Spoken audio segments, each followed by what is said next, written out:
السلام علیکم دوستوں، یو پی ڈی اسٹوریز میں خوش آمدید۔ امید کرتا ہوں آپ سب خیریت سے ہوں گے۔ آج کی اسٹوری ایک پرچرار گھر کے بارے میں ہے اور بہت خطرناک ہے۔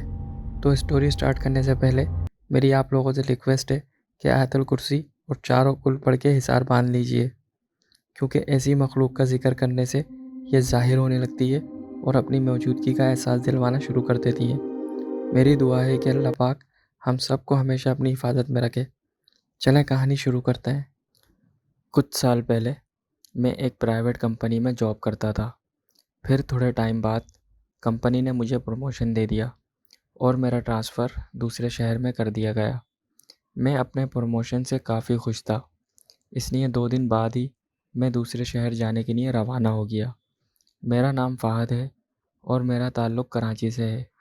میں کبھی بھی اپنے گھر سے الگ نہیں رہا تھا، لیکن زندگی میں آگے بڑھنے کے لیے اور اپنا کیریئر بنانے کے لیے مجھے نکلنا ہی پڑا۔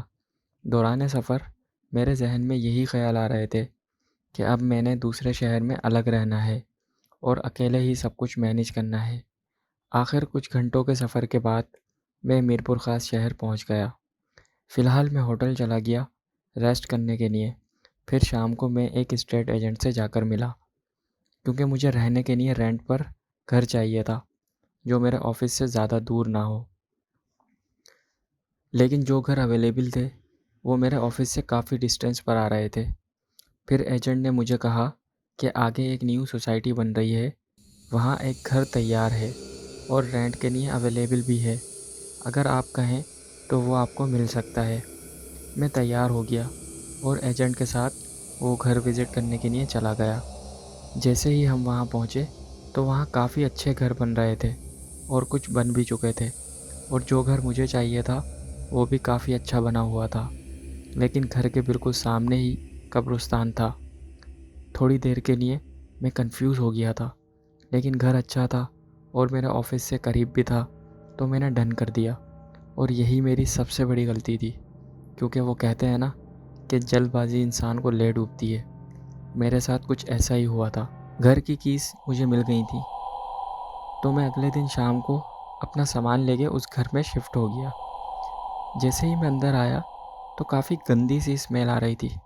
میں نے روم اسپرے کیا، اپنا سامان سیٹ کیا اور فریش ہونے کے لیے جانے لگا تو دیکھا سامنے ایک ونڈو کھلی ہوئی تھی جہاں سے قبرستان صاف نظر آتا تھا۔ میں نے اسے بند کر دیا اور چلا گیا۔ میں شاور لے رہا تھا تو باہر سے کسی کی سانسوں کی آواز آنے لگی، جیسے کوئی زور زور سے سانس لے رہا ہو۔ میں نے دھیان نہیں دیا۔ پھر میں اپنے بیڈ روم میں آ گیا۔ اب رات ہو چکی تھی اور میں اپنی آفس کی پریزنٹیشن بنانے کے لیے لیپ ٹاپ پر کام کرنے لگا۔ اتنے میں میرے گھر سے بھائی کی کال آ گئی اور وہ مجھ سے گھر کے بارے میں پوچھنے لگے۔ میں نے انہیں ویڈیو کال کی اور اپنا روم دکھانے لگا۔ بات کرتے کرتے بھائی نے مجھے کہا کہ تمہارے پیچھے بیڈ پر کوئی بیٹھا ہوا ہے۔ میں نے دیکھا تو کوئی نہیں تھا اور انہیں بھی دکھایا کہ کوئی نہیں ہے۔ بس پھر میں نے انہیں خدا حافظ کہا، کیونکہ مجھے اپنا کام کرنا تھا۔ میں کام کر رہا تھا کہ اچانک میرے برابر سے کوئی کالا سایہ تیزی سے گزرا اور باہر سے کتوں کے بھونکنے کی آوازیں آنا شروع ہو گئیں۔ جب میں نے ونڈو پر جا کر دیکھا تو کتے میری ونڈو کی طرف ہی دیکھ کر کافی زور زور سے بھونک رہے تھے۔ میں کافی حیران ہو گیا تھا تو میرے پیچھے کسی نے میری چیئر کو زور سے ہلایا۔ میں نے فوراً مڑ کے دیکھا تو کوئی نہیں تھا۔ اب میرا دل کافی زور زور سے دھڑکنے لگا اور مجھے سمجھ نہیں آ رہا تھا کہ یہ کیا ہو رہا ہے۔ پھر میں نے اپنا کام چھوڑا اور روم کی ساری لائٹس کھول کے بیٹھ گیا۔ میں روم میں ہی تھا کہ اچانک باہر سے کچھ ٹوٹنے کی آواز آئی۔ میں نے جا کر دیکھا تو گلاس گر کے ٹوٹا ہوا تھا، مگر نہ تو ہوا چل رہی تھی اور نہ ہی گلاس خود سے گر سکتا تھا۔ میرا خوف کافی بڑھتا جا رہا تھا کہ دوبارہ میرے سامنے سے وہی کالا سایہ تیزی سے نکلا۔ اب میں کافی ڈر گیا اور سامنے ہی واش روم تھا، وہاں جا کر خود کو بند کر کے بار بار اپنا منہ دھونا شروع کر دیا۔ جیسے ہی میں نے سر اٹھایا تو شیشے میں نے خود کو غصے میں کھڑا ہوا دیکھا، تو دیکھتے دیکھتے میرا چہرہ شیشے میں بگڑتا جا رہا تھا اور کالا ہونا شروع ہو گیا تھا۔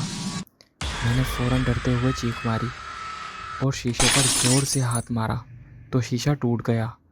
میں کافی خوفزدہ واش روم سے باہر نکلا اور بھاگنے لگا۔ جیسے ہی میں بھاگتے بھاگتے باہر آیا تو پورے گھر میں اندھیرا چھایا ہوا تھا۔ میرے ہاتھ بھی زخمی ہو گئے تھے اور میں بھاگ کے گھر سے باہر جانا چاہ رہا تھا، لیکن اندھیرے کی وجہ سے میں اسٹور میں چلا گیا۔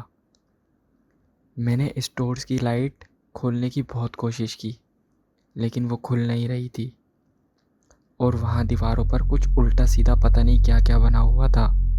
میں کافی ڈرا ہوا تھا اور صبح کا انتظار کر رہا تھا تاکہ روشنی ہو اور میں یہاں سے نکلوں۔ پھر میرا ہاتھ کسی چیز پر جا کر لگا۔ میں نے اسے اٹھا کے دیکھا تو وہ ہڈیاں تھیں۔ میں نے خوف سے چلاتے ہوئے انہیں پھینک دیا۔ ڈر سے میرا دل پھٹنا شروع ہو گیا تھا کہ اچانک سامنے نظر پڑی تو وہاں ایک لمبی سی عورت کھڑی تھی جس نے کالے کپڑے پہنے ہوئے تھے اور اس کا سر دیوار کی طرف تھا اور وہ اپنے ناخن دیوار پر رگڑ رہی تھی۔ جیسے ہی اس نے پلٹ کے میری طرف دیکھا تو اس کی شکل بالکل ویسے ہی بگڑی ہوئی اور کالی تھی جیسی میں نے شیشے میں خود کی دیکھی تھی۔ اسے دیکھتے ہی خوف کی وجہ سے میرے دل میں تیز درد ہونا شروع ہو گیا۔ میں وہاں سے چیختا ہوا بھاگنے لگا تو میرا سر دیوار سے جا کر لگا اور میں وہیں گر گیا۔ تھوڑی دیر بعد جب مجھے ہوش آیا تو فجر کا ٹائم ہو رہا تھا، تھوڑی روشنی بھی ہو گئی تھی۔ میں فوراً اٹھا اور اپنا سارا سامان وغیرہ چھوڑ کے گھر سے باہر نکل گیا۔ جب میں گھر سے تھوڑا دور پہنچا تو وہاں ایک واچ مین بیٹھا ہوا تھا۔ جب میں نے اسے یہ پورا واقعہ بیان کیا تو اس نے مجھے بتایا کہ وہ گھر جہاں بنایا گیا ہے وہ ایک قبرستان کی جگہ تھی جہاں ایک عورت بیٹھ کے کالا جادو کیا کرتی تھی، لیکن ایک دن اس کا جادو اس پہ ہی الٹا پڑ گیا اور خود کو جلا کے آگ لگا کے اس کی موت ہو گئی۔ مگر کافی لوگ بتاتے ہیں کہ وہ عورت اس گھر میں اکثر دکھتی رہتی ہے۔ یہ سب سننے کے بعد مجھے بھی ساری بات سمجھ آ گئی تھی اور اس دن کے بعد سے میں یہ واقعہ آج تک کبھی بھی بھلا نہیں سکا۔